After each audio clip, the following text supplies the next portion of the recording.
Hey YouTube, Ember HoneyRaven here, Big Fat Witch. I wanted to do a video for my sleep tincture that I make. I have to make this about every few months just because my partner and I kind of use it when I need to. My partner uses it often because she needs it way more than I do. So we're in the kitchen. I have some supplies here and I just want to show you what I do. So I have washed my hands, but I'm going to go ahead and glove up, mainly because that's what I do when I handle herbs that I'm going to ingest. It's, you know, I'm not a germaphobe or anything. It's just, you know, that's what I like to do. So what you're going to do is you want to start with a clean jar. I washed and blessed this one. And so basically start with a clean jar. This one actually still has a little bit of water in it, so I'm going to dump that out. Okay, so you have your jar. So what you want to do is, the main herb in this is chamomile. So I have a beautiful supply of chamomile flowers that I get from Mountain Rose Herbs. Let me grab my measuring spoon real quick. And you'll find with me that this is not a super, you know, you can make this however you need to. This does not have to be exact. I do tend to make it the same way every time. But, so what you're going to do is you are going to get a tablespoon, and you're going to do 3 tablespoons of chamomile. So there's 1, 2, and 3. This is a beautiful chamomile from Mountain Rose Herbs. I love the color. I love the smell. You know, chamomile has been used for thousands of years in teas, sleep tinctures, and what have you. This is actually, chamomile is also related to ragweed. So if you are allergic to ragweed, be careful, you know, getting this on your skin and ingesting a lot of it. It does cause sinus issues in some people. But chamomile has very good calming properties, and so putting this in our tincture jar with everything else, we're actually going to get some of the oil off the flower and we'll have the benefits of it. So the next thing that I use is I actually use French lavender. A lot of people use lavender in sleep pillows, aromatherapy, things of that nature, but I know a lot of people who actually use lavender essential oil in different things, and also the hydrosol. And a hydrosol basically is just a water that's been infused with plant matter. I actually like to put a tablespoon. Oh, you know what? Let me get a paper towel so I can wipe this off so I don't contaminate. I don't like to contaminate from jar to jar, so I try not to put my hands in there, and I try not to do you know, if it's plant matter from one jar to another. So I do a tablespoon of chamomile, or excuse me, of lavender. Look, I'm getting ahead of myself. So a tablespoon of lavender. This is French lavender that I got from a manufacturer. I believe I got this from New Age. I'm not positive. We're already smelling wonderful, and look at the color. You've got a layer of yellow and a layer of kind of a bluish purple. French lavender is a wonderful herb.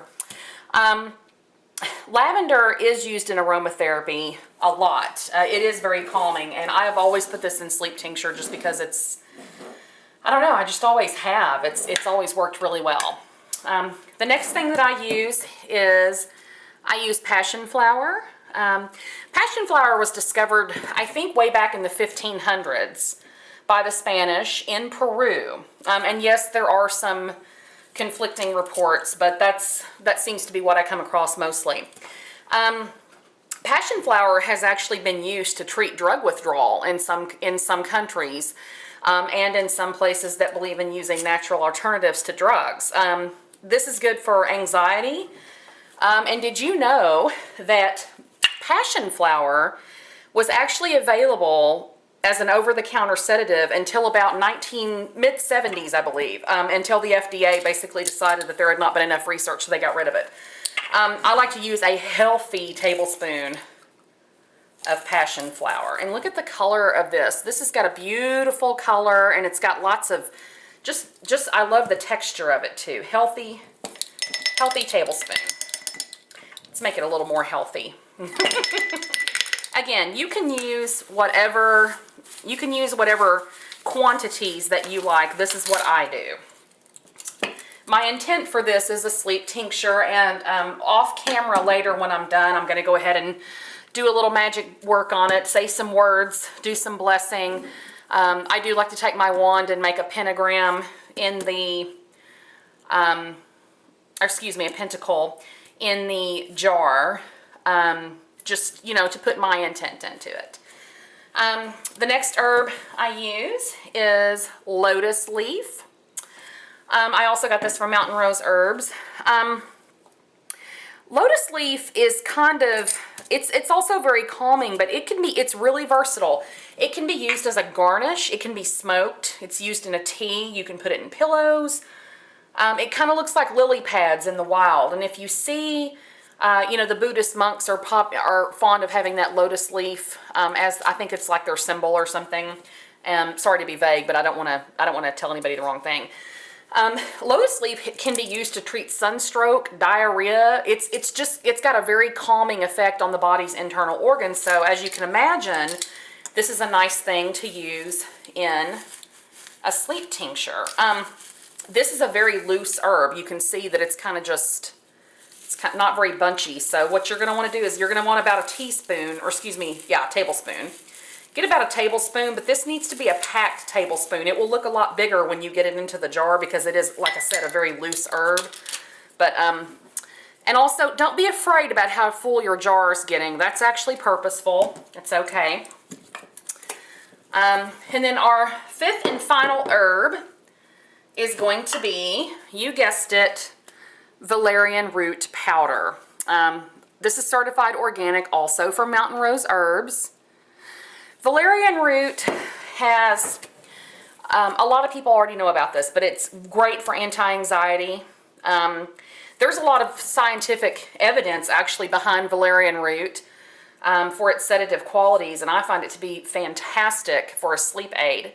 I do want to caution people, if you are on blood pressure lowering medication, or if you are on any anti-anxiety medication, cough medicine, you do not need to take anything with valerian in it, because I have read a lot of studies that the combination of valerian and anything else that has a sedative quality will actually slow you down a little much. So just be very, very careful with that. Valerian, I get about a half of a tablespoon of the powder, because that's actually a lot of powder, but I like, you know, again, this is a sleep tincture. I call it my pow pow. So if you've never worked with valerian root, be prepared, because it really stinks. It smells like stinky cheese. It's really bad. Okay, so that's good for our 5 herbs. Now, you can't take it like this. So what you're going to need to do is use a striate, or a suspension oil, or a liquid. Some people you could fill this up with water if you wanted to. I actually prefer to use vodka. There is an alcohol base in a lot of tinctures, anti-anxiety herbal remedies. Rescue Remedy is a popular one. That, you know, alcohol is the base for a lot of them. It's a base for cough suppressants. So I use that. If you have an issue where you cannot use alcohol, feel free to put, you know, plain distilled water. You could probably even use tea. I haven't tried that myself, but if you want something different, you could also use water and a flavoring like peppermint or lemon or apple or what have you. So what you're going to want to do is you're going to want to take, I actually use a flavored vodka. This is Smirnoff whipped cream vodka. I like a little flavor to kind of help cover up the stinky footness of the valerian. And you're just going to fill this up to about, yeah, you don't want it quite full. See how you've got 2 fingers? 2 fingers from the top, because you want room to shake this. And yes, there are a lot of herbs in there, but that's okay. That's how you want it. So vanilla vodka, you can use citrus, some other flavor. Our final thing is pure peppermint extract. This gives it a beautiful flavor. It has a cooling effect. My partner loves peppermint, and so I said to her, you know, oh wow, you know, peppermint is usually used, you know, like to wake you up and pep you up, but she actually loves it at night before she goes to bed because it has kind of a cough drop effect on her. So what you're going to want to do is, you know, not much. You don't want to like overpower it. I'd say about a 1/4 teaspoon of peppermint extract, just to give it a nice little flavor. So we're basically done with our tincture. So what you're going to do is, I'm making mine in a ball jar. You want to put the lid on this. Make sure that you press down and put the lid on airtight.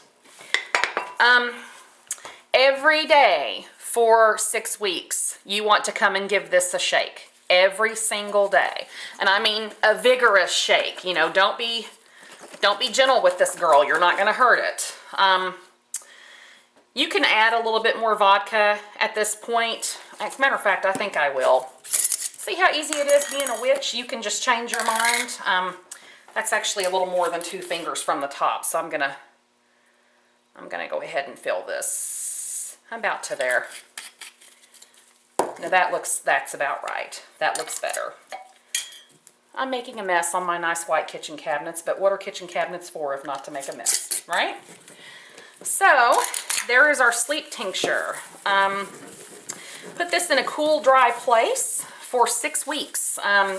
Yes, you can use it sooner than that. I have found from personal experience that it is most effective after 6 weeks. So again, you're going to want to shake this up so that you release all of the oils off the flower buds, the plants, so that the valerian, you know, gets nice and beat up in there, the lotus leaf. At the end of 6 weeks, you can't tell me that's not beautiful. That is a witchy jar right there. At the end of 6 weeks, you are going to have a mess in the jar. A lot of the plant matter will, it won't be decayed, but it really gets mushy. The particles break up, which is what you want. So at the end of 6 weeks, you want to get a strainer. Pour this through a fine strainer, not like pantyhose, but pretty fine. Pour it through a couple of times if you don't like chunks. I do this for my partner. Your water will be about this color. This one is about 6 or 7 weeks old. You can see there's some valerian in the bottom. We still have to shake this. But it's going to look like mud water, basically. It smells and tastes fine. You don't taste the valerian. There's not a weird taste to it at all. Very, very potent. What I tend to do after this is done is I actually get some little tincture jars, little bottles, and this, you know, and by the way, always use a glass stopper. Don't use plastic, because if you have anything with alcohol in it, it will eat your stopper up sometimes. So fill this with a little funnel. This actually has a label on it called moon dust, just so we'll know which is which, and I'll explain that at another video. So anyway, there is our sleep remedy. The caveat behind this is that this is how I do it. I'm not encouraging you to do this. You should do your own research, consult your doctor. Basically, if you decide to do this, you're on your own. I've never had any problems out of it, but again, I want to also be very, very clear that people should be doing their research. Don't just, you know, take someone's word off the internet for things that you put in your body. Do your research. So anyway, this has been another video from Ember. I hope you enjoyed it. I'll be doing more tincture videos as we go on. And until the next one, guys, peace.